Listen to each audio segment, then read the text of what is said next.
일반적으로 사람들은 시간의 순서를 따라 역사를 이해하는 경향이 있습니다.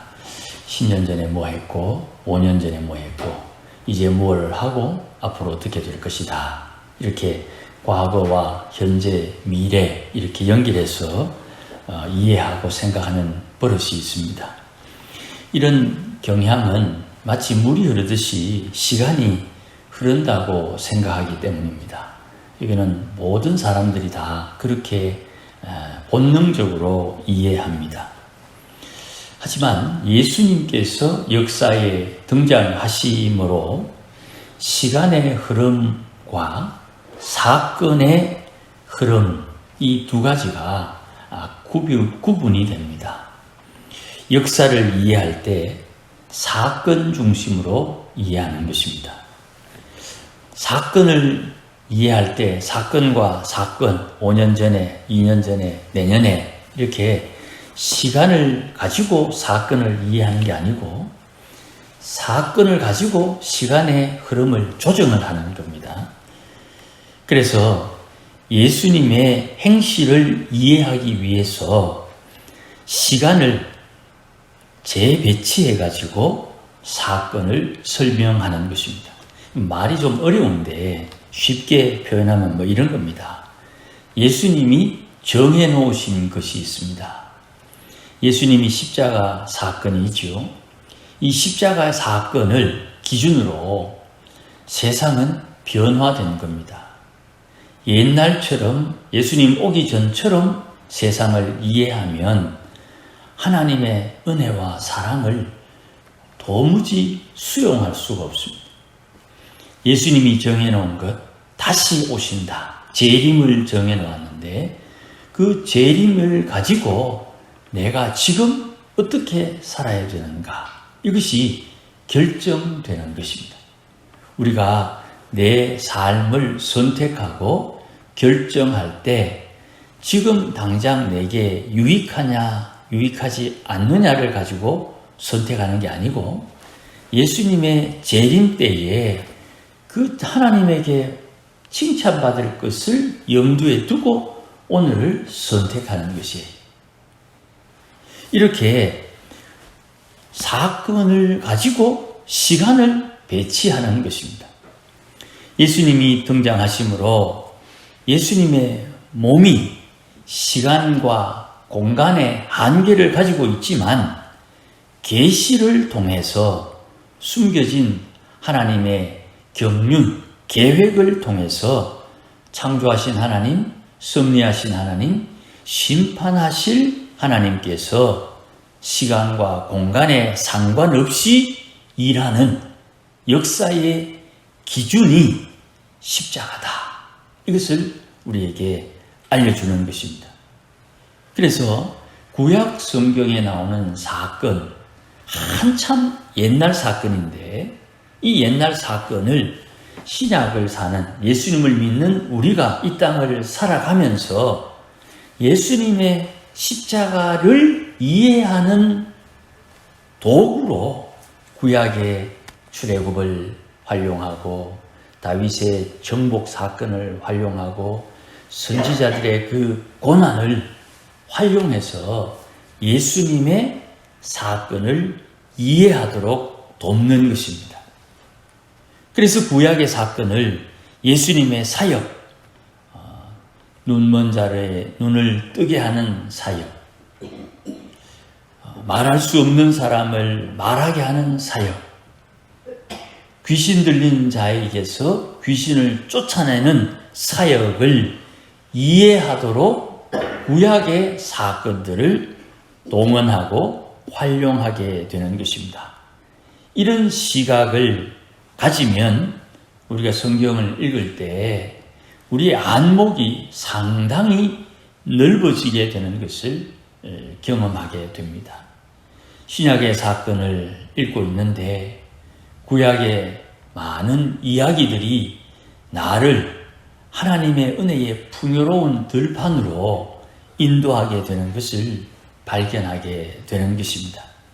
구약을 읽으면서 신약을 이해하고 신약을 읽으면서 구약을 이해하고 또 우리가 소위 난해 구절, 잘 이해되지 않는 말씀이 하나님의 계명을 통해서 더 풍성하게 이해되고 응용되는 것을 경험하게 됩니다. 또 다른 이야기 중에 하나가 제가 종종 신앙의 형태나 수준에 대한 이야기를 종종 해드렸습니다. 구약의 신앙은 종의 신앙, 또 왕, 관리의 신앙이다 이렇게 말씀을 드렸지요. 하나님은 주인으로, 백성은 종으로, 하나님은 부모로, 백성은 자녀로 설정을 하고, 종은 종인데 종을 다스리는 관리, 종입니다. 관리도 종인데 종은 종인데 종을 다스리는 관리, 이거를 왕이라 그럽니다. 이 관리를 세웁니다. 그래서 종의 신앙, 관리의 신앙, 이것이 구약 신앙의 핵심이에요. 그런데 신약에서는 하나님의 자녀와 친구의 신앙, 이렇게 구별을 합니다. 예수님께서 예수님을 믿는 성도를 모두 다 구원받아 하나님의 자녀로 입양을 시키고, 이 자녀 중에 아버지와 친구가 되는 아들, 어머니와 친구가 되는 딸, 그래서 어머니가 돌아가시면 어머니 하던 일을 딸이 하거나 며느리가 할 수 있는 그런 신앙의 계보를 이어가도록, 그 신앙을 대신하는 신앙을 친구의 신앙이다 이렇게 표현하는 거예요. 그러니 어머니가 권사님입니다. 그러면 웬만하면 딸이 권사의 직분으로 하나님의 교회를 봉사하고 섬기는 걸 이어가도록 애를 쓰고, 또 아버지가 장로님이요 목사님이면 아들이 장로님으로 목사님으로 하나님의 교회를 섬길 수 있도록 이렇게 이어가게 하는 그런 좀 부담이 되기는 하지만 그런 신앙의 계보를 말하는 것입니다. 그러니 예수를 믿으면 구원받고 하나님의 자녀로 입양을 되지만, 입양된 자녀가 하나님을 섬길 때에 마치 하나님과 친구처럼 하나님의 일을 감당하는, 자녀가 자라서 아버지와 친구처럼 지내며 아버지의 일을 자연스럽게 물려받는 그런 신앙의 모델을 신약에서는 견지하고 있는 것을 봅니다. 아들이 아버지를 통해서 세상을 배우고 남자다움과 가장의 무게를 배웁니다. 딸이 어머니를 통해 세상을 배우고 여자다움과 가정을 지키는 법을 배웁니다. 이게 신앙과 만날 때에 친구의 신앙, 친구 사랑의 배경이 되는 것입니다. 이 친구 사랑의 근거가 예수님의 말씀, 특별히 요한복음에 구체적으로 나타나고 있지요. 예수님께서 이 땅에 오신 것, 이것을 예수님 말씀하시기를 아버지는 아들을 통해서 일하신다. 아들은 아버지께서 하시는 일을 보지 않고 스스로 하는 것은 하나도 없다. 아버지께서 행하시는 그것을 아들도 행하는데, 이렇게 아들이 아버지의 일을 행하도록 하면서 심판의 권세를 아들에게 주셨다. 요한복음 5장에 나오는 말씀입니다. 아들 하나님은 아버지에게 위임받은 심판을 행하심으로, 아버지가 사람을 죽은 가운데서 살리는 것처럼 아들도 자기가 원하는 사람만 골라서 다시 살리는 권세를 아버지께로부터 받았다. 왜 그렇게 하느냐? 사람들이 아버지를 공경하는 것처럼 아들도 공경하도록 하기 위해서 이런 방법을 하나님이 사용하신다. 그렇게 말씀을 하세요. 그러니 우리가 하나님의 자녀로 입양된 뒤에 우리가 예수님께서 하신 일을 우리가 하는 겁니다. 그것은 아버지가 하는 일을 아들이 보고 하는 것처럼 우리가 하는 일은 예수님이 하는 일을 따라서 하는 것입니다. 이게 신약 성경의 자녀의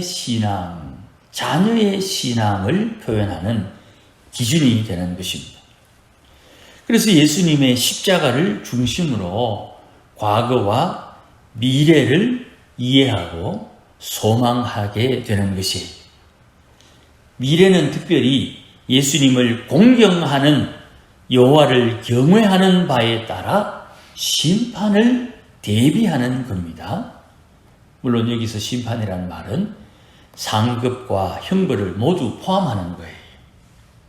그러니 신앙을 가진 우리 입장, 신앙 없는 사람은 좀 제껴두고 신앙을 가지고 있는 우리의 입장에서는 하나님 앞에 어떻게 하면 약속하신 대로 상급을 받을 것이냐, 여기에 신앙인들의 관심이 있는 거예요.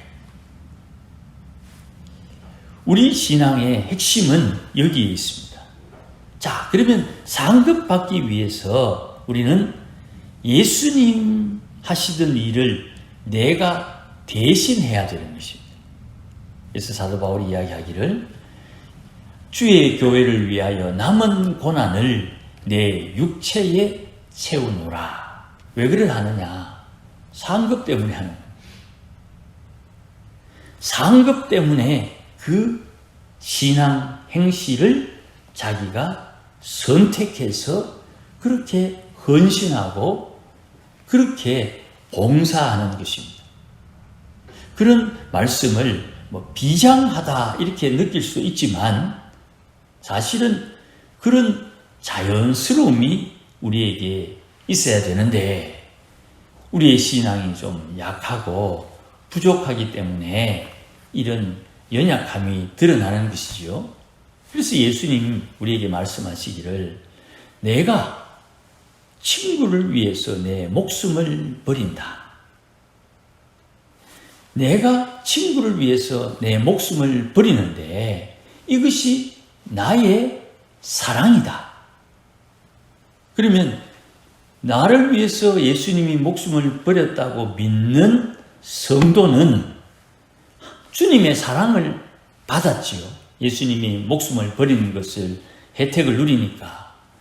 그럼 나는 예수님을 사랑합니다. 이렇게 고백할 때에 내가 예수님을 사랑한다는 고백의 표시, 내가 예수님 사랑한다는 그 행실은 어떻게 표현할 것이냐.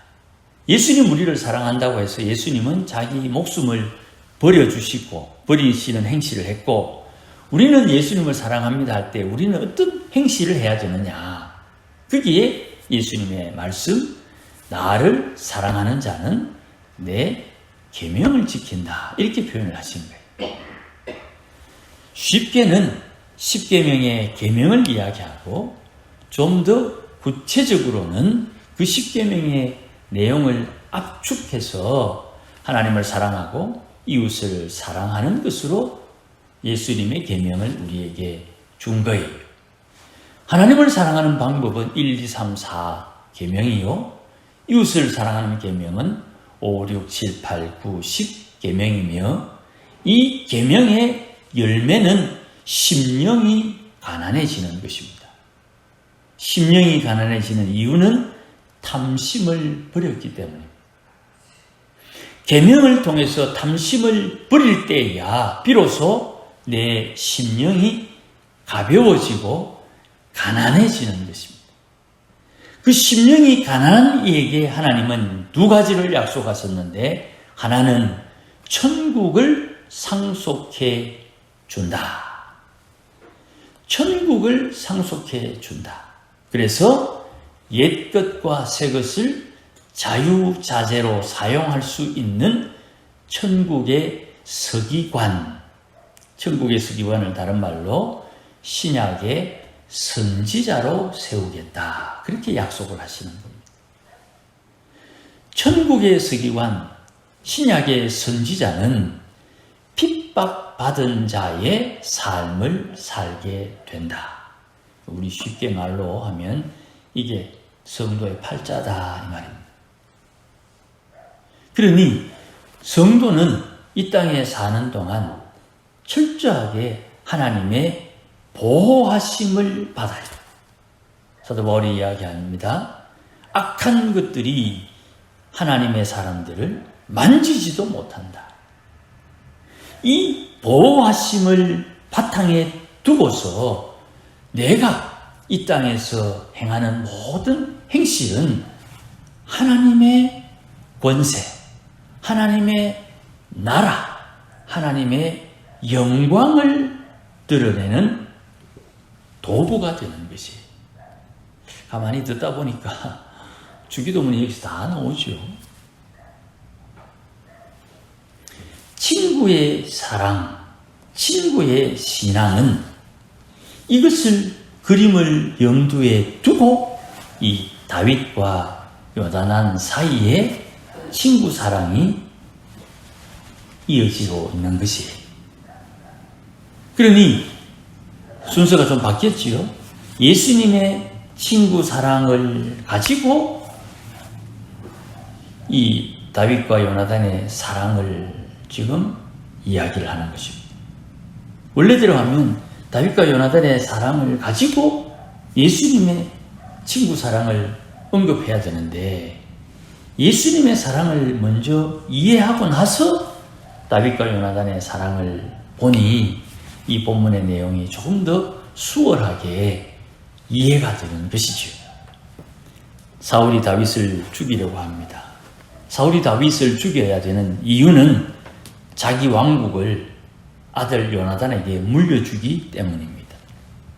그런데 이 요나단의 생각은 달라요. 하나님께서 다윗과 함께하고 있음을 깨달았습니다. 골리앗 죽이는 사건을 통해서 말입니다. 그래서 골리앗의 군복, 칼, 골리앗의 투구 이런 것들을 챙겨가지고 골리앗을 죽인 다윗에게 선물로 줘요. 다윗은 하나님께서 자기와 함께하고 있음을 자기도 깨달았지만 요나단도 자기와 다윗과 함께하는 하나님을 눈치챘어요. 그래서 요나단은 큰 형님이거든요. 나이 차이가 십수년이 나요. 이 요나단이 다윗을 사랑하고 다윗을 아끼고 다윗을 돌봐줍니다. 요나단은 다윗을 아주 소중하게 대접을 해요. 지금 권세를 가진 요나단이 장차 하나님의 약속에 의해서 왕이 될 다윗을 아주 조심스럽게 대한다 이 말씀입니다. 그러니 사울의 욕심은 이 나라를 큰아들 요나단에게 물려줘야 되겠다. 정작 요나단은 하나님께서 세울 왕은 따로 있다. 그러면 요나단은 어떻게 처신해야 되느냐? 뻔하게 결과가 나오지요. 그래서 다윗과 요나단은 언약을 맺습니다. 다윗은 장차 왕이 될 사람이요. 요나단은 그 장차 왕이 될 사람과 지금 왕인 아버지 사이에서 자기의 자리를 찾아가고 있는 것이. 그래서 다윗을 돕습니다. 오늘 본문에 있는 이 내용은 이제 다윗이 도망자의 삶을 살기 시작하는 첫 부분입니다. 고난의 길, 광야의 길로 떠나는 다윗을 위해서 마지막으로 요나단이 은혜를 베푸는 거예요. 돈을 쥐어주는 게 아닙니다. 물통을 주는 게 아닙니다. 뒤에 보면 먹을 것이 없어서 노베에 있는 제사장을 찾아가는 다윗을 보지요. 요나단이 다윗을 보내면서 착각하지 마라. 절대로 잊으면 안 된다. 사울은 너를 죽이려고 한다. 결코 사울에게 돌아와서는 안 된다. 이것을 다윗에게 확정시켜 줍니다. 이 엄청난 이야기를 듣고 어린 다윗이 울어요. 오늘 보면 41절 말씀에 다윗이 더욱 심하게 울었다. 슬퍼하는 이 다윗의 모습을 보면서 참 가슴이 좀 답답해집니다. 같이 있던 요나단의 마음은 얼마나 가슴이 답답했겠습니까? 그런데 이렇게 떠나 보내야만 다윗을 살릴 수가 있어요. 하나님께서 다윗을 억지로 도망자의 삶을 살도록 하나님이 요나단에게서 다윗을 떼내는 것 같아요. 요나단이 다윗을 돌보고 다윗이 제대로 이제 자립할 수 있는 신앙인의 모습을 가지도록 떠나보내는 이 일에 자기 둘만의 약속을 하게 됩니다. 하나님이 너와 나 사이에 있다. 하나님이 너와 나 사이에 있다. 앞으로 기회만 된다면 나는 너를 도울 것이다. 이렇게 두 사람이 언약을 맺고 맹세를 하고 서원을 하고 헌신을 함으로 하나님의 일을 이루어가고 있는 것이에요. 일방적으로 요나단이 손해를 보는 것이 아닙니다. 일방적으로 다윗이 떠밀려 나가는 것이 아닙니다. 하나님의 역사하심을 따라 각자가 자기의 자리에서 순종하고 있는 것이에요. 이 친구 사랑에는 자유가 있습니다. 종의 자세를 가지고 자유를 사용할 수 있는 친구를 찾는 거예요. 탕자와 형님, 장자 이야기가 있지요. 탕자는 모든 것을 허비하고 다시 아버지 집으로 돌아와서 아버지의 소중함을 압니다. 그런데 장자는 아버지를 그저 두려워하고만 있지요.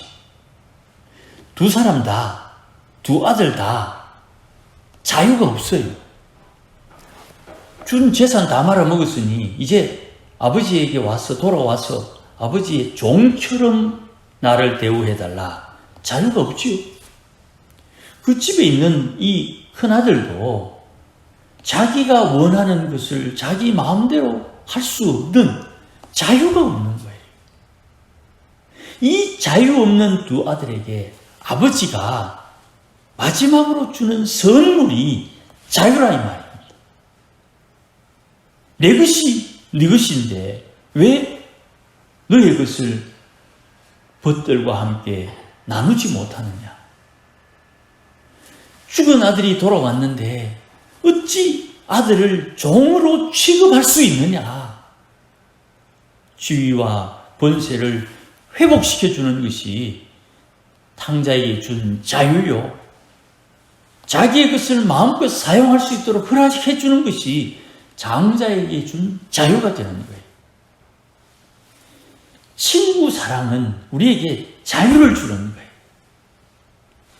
이 자유를 제대로 활용하고 사용할 수 있는 신앙의 반열, 신앙의 성숙함이 우리에게 요구되는 것이 거룩해져야 되는 겁니다. 거룩한 신앙을 추구해야 되는 거예요. 이 계명이 내 마음에 새겨지고 계명에 의해서 하나님 기뻐하는 것이 무엇인지 깨닫고 하나님을 기쁘시게 하며 살 수 있는 신앙을 가지면 그만큼 우리에게 자유함이 제공되는 거예요. 하나님의 자유하심은 요즘 하는 국정감사처럼 하나님이 감사하지 않습니다. 우리 신앙에 걸맞는 자유가 보장이 되는 것이고 우리 신앙보다 더 요구되는 자유는 애시당초 허락이 안 돼요. 혹시 자유하니 내 마음대로 사는 자유, 내가 하고 싶은 대로 하는 자유 이렇게 오해하시는지는 모르겠습니다만은 그리스도가 우리를 자유케 하려고 자유를 주셨다. 그 하나님과 친밀하게 지내야 된다. 이것은 계속적으로 반복하는 바울 신앙의 핵심이에요.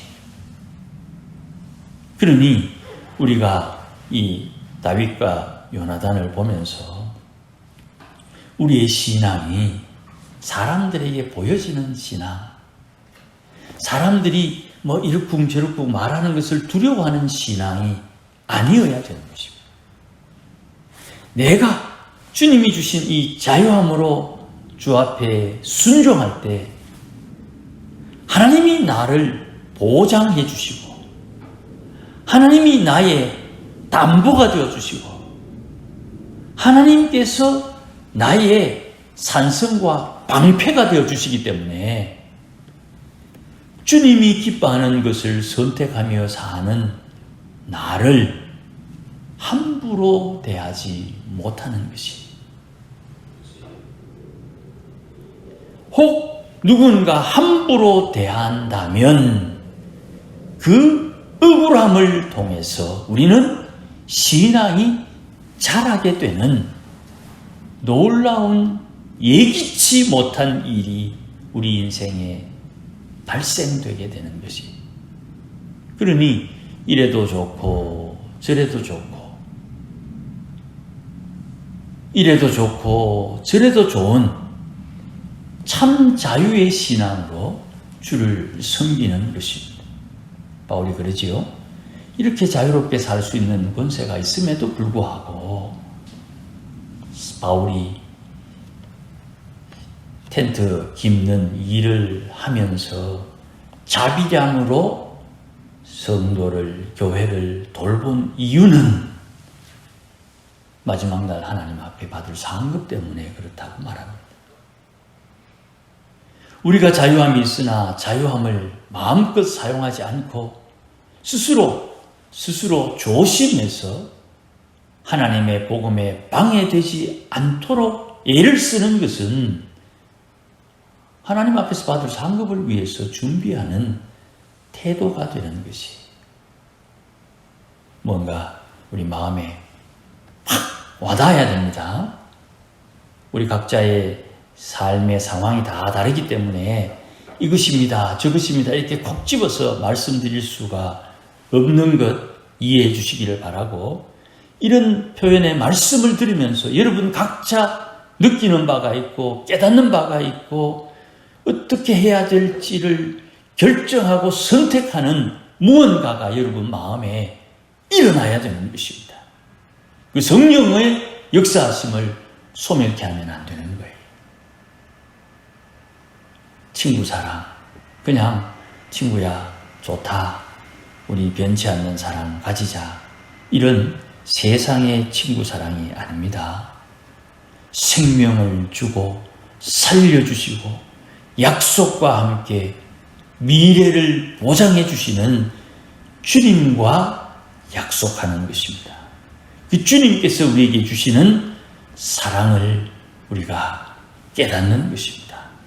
아무쪼록 하루하루의 삶 속에 우리의 신앙의 수준만큼 자유가 주어짐을 깨닫고 배운 것과 아는 것과는 상관없이 하나님을 사랑하고 주님을 따르는 그 신앙에 의해서 주어지는 자유를 누리며 사는 우리 모두가 되시기를 주의 이름으로 축복합니다.